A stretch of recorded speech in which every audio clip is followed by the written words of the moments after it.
Hai, Assalamualaikum warahmatullahi wabarakatuh. Perkenalkan, nama saya Nova Fitriasi dengan NIM 2304842 dari kelas 4B. Jadi, pada video kali ini saya akan menjelaskan mengenai data science dan juga contoh proyek dari data science. Yang pertama adalah penjelasan mengenai apa itu data science. Jadi, data science merupakan disiplin ilmu yang menggabungkan statistika, matematika, pemrograman, pemahaman bisnis, dan juga pengolahan dan visualisasi data. Adapun tujuan dari data science adalah mengambil keputusan berdasarkan data dan fakta. Untuk mengambil keputusan ini, kita dapat memanfaatkan disiplin ilmu statistika dan juga matematika. Kemudian, peran dari data science yang pertama adalah mengumpulkan data. Kemudian, membersihkan dan mempersiapkan data. Lalu, menganalisis data. Untuk menganalisis data, kita dapat memanfaatkan disiplin ilmu statistika dan juga matematika. Lalu membuat model machine learning yang dapat dibuat dengan memanfaatkan disiplin ilmu pemrograman. Lalu peran lain dari data science adalah visualisasi data dan juga memberikan insight kepada tim bisnis. Sekilas dari peran data science ini terkadang dimirip-miripkan dengan data analis, namun sebenarnya data science dan juga data analis ini memiliki perbedaan, bahkan sangat-sangat berbeda. Nah, kalau si data analis adalah proses menganalisis data dengan tujuan memahami apa yang sedang terjadi dan mengambil keputusan berdasarkan data. Dari pengertian data analis dan juga peran si data science itu kan sama-sama menganalisis ya, tapi sebenarnya itu berbeda. Perbedaannya adalah jika si data science ini memprediksi apa yang akan terjadi ke depannya, si data analis ini menganalisis apa yang menyebabkan fenomena tersebut itu terjadi. Kemudian data science ini merupakan analisis prediktif dan juga analisis preskriptif. Sementara data analis, analisis deskriptif dan juga analisis diagnostik. Adapun output dari si data science adalah model prediksi yang dibuat dengan menggunakan machine learning dan juga automasi keputusan. Sementara untuk data analis, outputnya adalah insight dan juga laporan. Nah, contoh dari data science ini adalah churn prediction. Sementara data analis adalah menjelaskan kenapa ada yang churn. Jadi, churn prediction itu sebuah model machine learning yang memprediksi apakah pengguna akan churn atau tidak. Itu contoh dari data science. Sementara si data analis ini menjelaskan kenapa ada yang churn seperti itu. Nah, tadi kan disinggung output dari data science adalah model, yaitu model machine learning. Jadi, machine learning merupakan program atau sistem yang belajar dari data untuk membuat prediksi atau keputusan tanpa harus diprogram secara eksplisit. Nah, di program yang dimaksud diprogram secara eksplisit itu komputer diberi aturan atau instruksi secara langsung oleh programmer. Nah, contoh dari diprogram secara eksplisit adalah menggunakan if else. Misalnya jika nilainya di atas 70 atau sama dengan 70 itu lulus, tapi kalau di bawah dari 70 tidak lulus. Sementara kalau diprogram tanpa secara eksplisit itu kita memberikan data di mana di data tersebut itu saat nilainya 80 itu tidak lulus. Saat nilainya 60 itu tidak lulus. Kemudian saat nilainya 80 lulus. Saat nilainya 75 lulus. Saat nilainya 55 tidak lulus. Nah, itu tuh kemudian dibuat menjadi dataset. Kemudian dibuatkan model machine learning. Nah, nanti saat melakukan pengujian, kemudian kita memasukkan nilai di atas 70, berarti kemungkinan besarnya itu lulus karena si machine learning belajar dari data yang kita berikan. Adapun secara umum tahapan machine learning yaitu ada training, testing, dan juga prediction. Jadi training itu memberikan data ke model untuk belajar.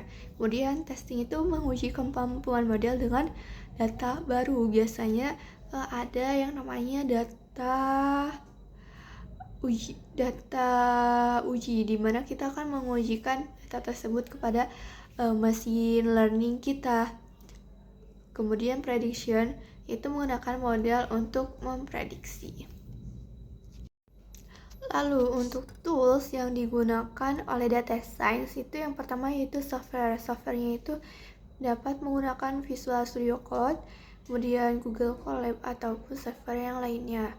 Kemudian bahasa pemrograman yang mendukung data science ada Python dan juga R. Kemudian library yang biasa digunakan Pandas dan juga NumPy untuk pengolahan data, dan juga kemudian untuk visualisasi datanya adalah Matplotlib dan juga Seabird.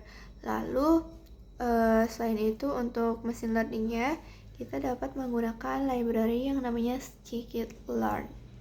Selanjutnya mengenai chain prediction. Nah, si chain prediction ini merupakan contoh dari data science, di mana chain prediction merupakan suatu sistem yang memprediksi pelanggan yang akan churn atau menghentikan layanannya terhadap suatu produk perusahaan. Selanjutnya adalah tahapan yang digunakan untuk membuat chain prediction. Tahapan pertama adalah tahapan pra-processing, di mana kita sebelum melakukan processing data, kita akan melakukan sebuah tahapan dulu. Tahapannya seperti apa? Yang pertama adalah mengimport library. Adapun library yang diimport adalah library Pandas dan NumPy untuk analisis data, kemudian Matplotlib untuk visualisasi data, dan juga library scikit-learn. Nah, setelah mengimport library, selanjutnya adalah langkah load data, di mana data yang akan kita gunakan, dataset yang akan digunakan itu diimport, dimasukkan ke dalam Google Colab menggunakan metode read_csv karena formatnya adalah format CSV. Kemudian jangan lupa tuliskan juga nama filenya. Nah, nama file yang saya gunakan adalah tugas.csv. Langkah selanjutnya adalah data understanding, di mana kita memahami si data, memahami struktur-struktur dari data tersebut. Nah, untuk data understanding ini ada yang namanya metode head, di mana head ini kita akan mengambil 5 baris teratas dari setiap kolomnya. Kemudian ada juga metode tail yang digunakan untuk mengambil 5 baris terbawah pada setiap kolomnya. Kemudian ada juga metode info, di mana pada metode info ini kita akan mendapatkan informasi mengenai kolom apa saja yang terdapat pada data tersebut. Kemudian jenis atau tipe data dari setiap kolomnya, dan juga ada berapa baris yang tidak null pada data tersebut. Nah, selanjutnya adalah mengenai metode describe. Untuk metode describe ini kita akan mendapatkan informasi mengenai statistika deskripsi seperti mean, kemudian standar deviasi, dan yang lain-lainnya. Berikut adalah hasil running dari metode head. Kemudian berikut hasil running dari metode tail. Berikut juga hasil running dari metode info, dan berikut hasil running dari metode describe. Berikut adalah jumlah baris yang kosong pada setiap kolomnya.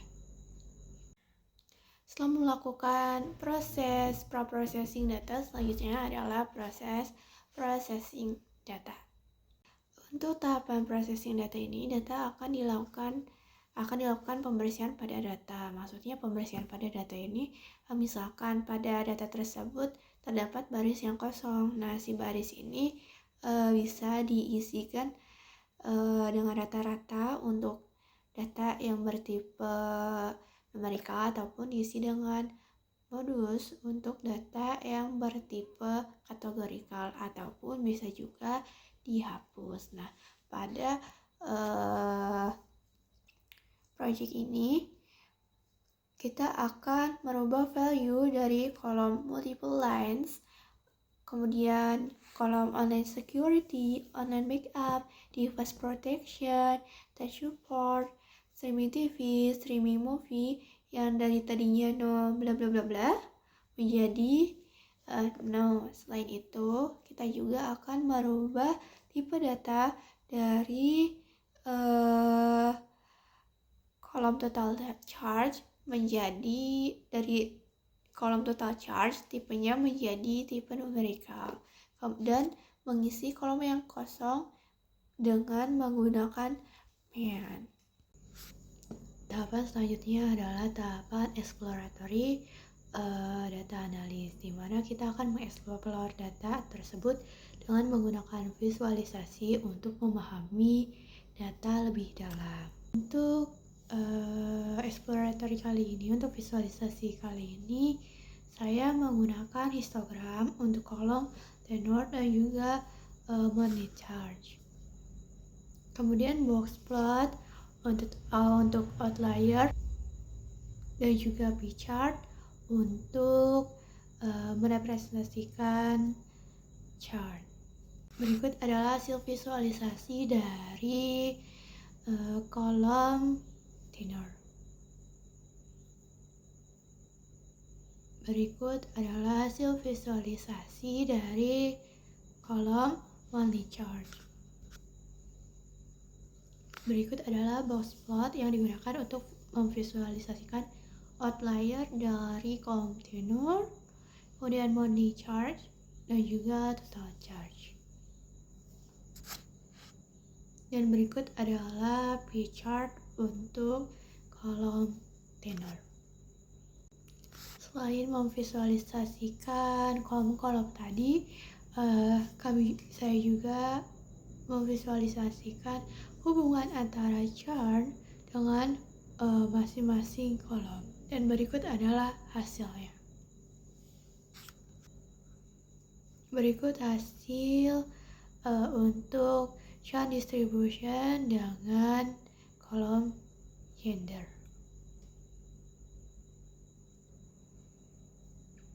Berikut hasil visualisasi hubungan antara chart distribution dengan kolom senior citizen. Berikut hasil visualisasi hubungan antara chart dengan kolom partner. Berikut hasil visualisasi hubungan antara kolom chart dan juga kolom dependent.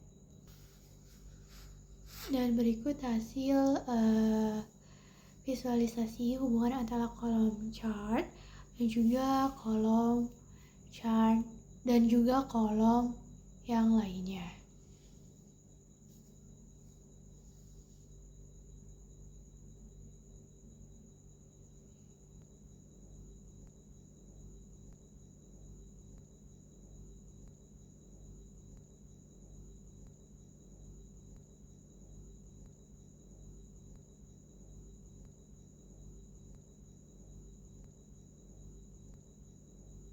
Oke, berikut adalah hasil distribusi antara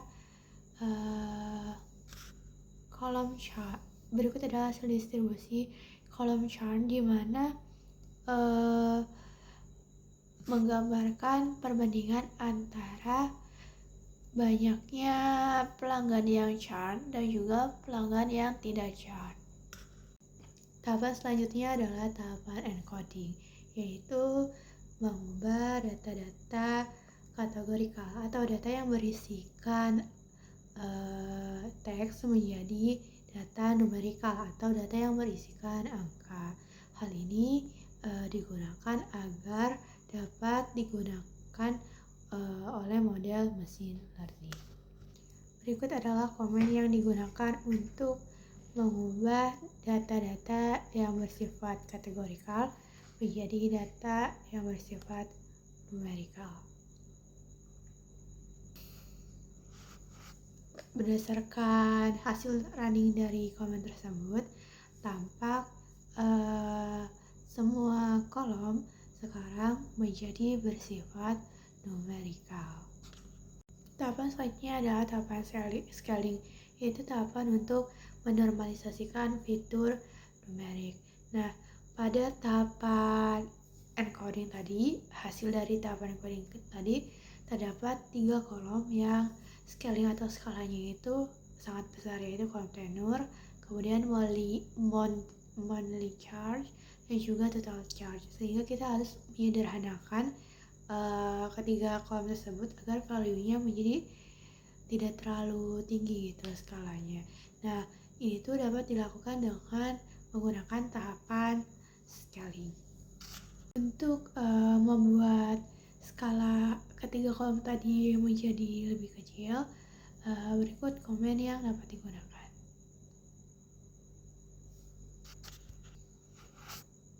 Berdasarkan hasil dari running kode tersebut, tampak hasil atau value dari ketiga kolom tadi sekarang skalanya menjadi jauh lebih kecil, yaitu di bawah 1.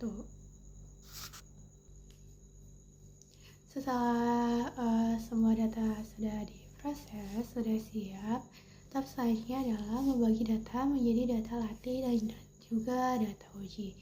Nah, data latih dan data uji ini digunakan untuk melatih dan juga menguji model machine learning yang akan kita buat. Selain itu, jika kita flashback pada kerangka sebelumnya, perbandingan antara pelanggan yang churn dan juga pelanggan yang tidak churn itu kan sangat jomplang gitu ya, sangat jauh. Itu bisa menyebabkan ketidakakuratan model yang kita buat, sehingga kita harus memperbaiki terlebih dahulu dengan cara menggunakan teknik smooth. Nah, berikut adalah komen yang dapat digunakan untuk membagi data latih dan juga data uji. Kemudian untuk memperbaiki perbandingan atau presentasi si churn dan juga tidak churn menggunakan teknik smooth.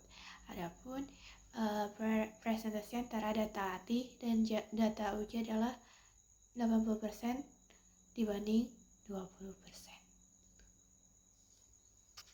Berdasarkan output yang kita hasilkan, sekarang tampak antara si churn dan juga yang tidak churn yaitu memiliki perbandingan yang sama, dan ini bisa meningkatkan keakuratan dari si modelnya.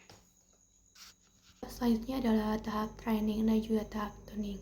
Tahap training merupakan tahap di mana si model akan berlatih menggunakan data yang telah diberikan agar dapat mendapatkan pola dari data tersebut. Sementara tuning merupakan tahap mencoba berbagai pengaturan untuk mencari kombinasi yang menghasilkan model terbaik. Berikut adalah komen yang dapat digunakan untuk melakukan training dan juga tuning menggunakan model KNN atau Canyon Snowboard. Baris pertama dari kode tersebut digunakan untuk menentukan berapa jumlah tetangga yang akan dilihat oleh model saat melakukan prediksi. Adapun jumlah ini disebut dengan hiperparameter. Lalu pada baris kedua ini digunakan untuk mencari nilai mana yang menghasilkan akurasi yang terbaik. Berikut adalah komen yang dapat digunakan untuk mengevaluasi hasil dari model yang digunakan, yaitu model KNN. Berdasarkan output dari kode di atas menunjukkan bahwa nilai K sama dengan 2 merupakan nilai terbaik pada model KNN dengan memberikan akurasi sebesar 73%. Berikut merupakan penjelasan mengenai data science dan juga contoh proyek dari data science yaitu Chance Prediction. Sekian dari saya, mohon maaf bila ada kesalahan, kurang dan lebihnya. Terima kasih. Wassalamualaikum warahmatullahi wabarakatuh.